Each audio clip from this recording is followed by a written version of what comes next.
हे आपल्याला माहिती करता मी सांगू इच्छितो की 2009 ते 14 या माझ्या खासदारकीच्या कालावधीमध्ये रेल्वेचा या मतदारसंघामधला एकही प्रश्न मी ठेवलेला नव्हता। सर्वच निकाली मी काढण्याचा प्रयत्न आणि केलेला होता।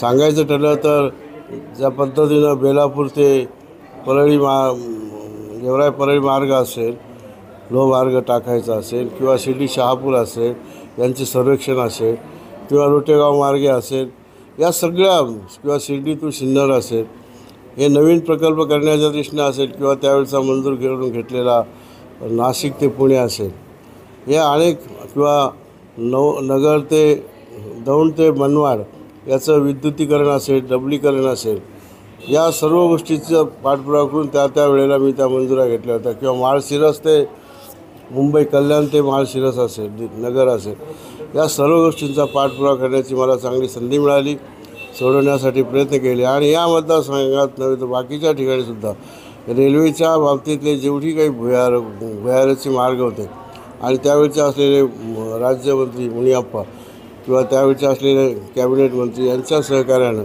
मी सगळे प्रश्न मार्गस्थ केले होते।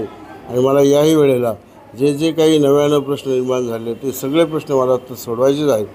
प्रमुखतः आपण म्हणाल्याप्रमाणे श्रीरामपूरची जशी बाजारपेठ काही गाड्यांवर अवलंबून आहे, पुणतांबा इथल्या काही गाड्या अवलंबून आहेत, काही तीर्थक्षेत्राच्या पंढरपूरच्या गाड्या शिर्डी ते पंढरपूर बंद केलेल्या आहेत। या सर्व गोष्टींची माहिती घेऊन संबंधित अधिकाऱ्यांशी DMC बोलून मी याबाबत चर्चा करणार आहे। आणि चर्चा केल्यानंतर केंद्राशी निगडीत असतील तेवढे विषय घेऊन मी दिल्लीमध्ये याचा पाठपुरावा करणार आहे आणि सोडवण्याची पराकाष्ठा करणार। मागील काही दिवसापूर्वी स्थानिक नागरिकांनी केंद्रीय रेल्वे मंत्री दानवे आणि शिर्डीचे माजी खासदार आहे सदाशिव लोखंडे यांना देखील निवेदन दिलं होतं। मात्र त्या निवेदनाचा पाठपुरावा झाला नाही। मात्र ग्रामस्थांनी भूमिका घेतली की येणाऱ्या लवकरात लवकर हा प्रश्न मार्गी लागला नाही तर येणाऱ्या विधानसभेवर बहिष्कार टाकणार असं ग्रामस्थ म्हणत आहे। तशी वेळ मी काय येऊ देणार नाही। निश्चितपणानं या प्रश्नांचा तळ लावण्याचा प्रयत्न माझ्याकडनं होईल। ज्यांना या प्रश्नाची पूर्ण माहिती आणि मला ते प्रश्न अत्यंत सखोलपणे समजून सांगावेत, मी समजून घेईन आणि त्यांच्यासह मी दिल्लीवारी करून ते प्रश्न सोडवण्याचा प्रयत्न करेन।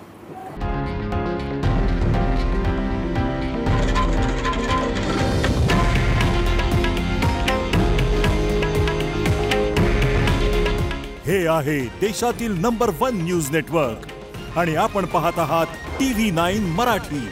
काळजी तुमची, हित महाराष्ट्राचं।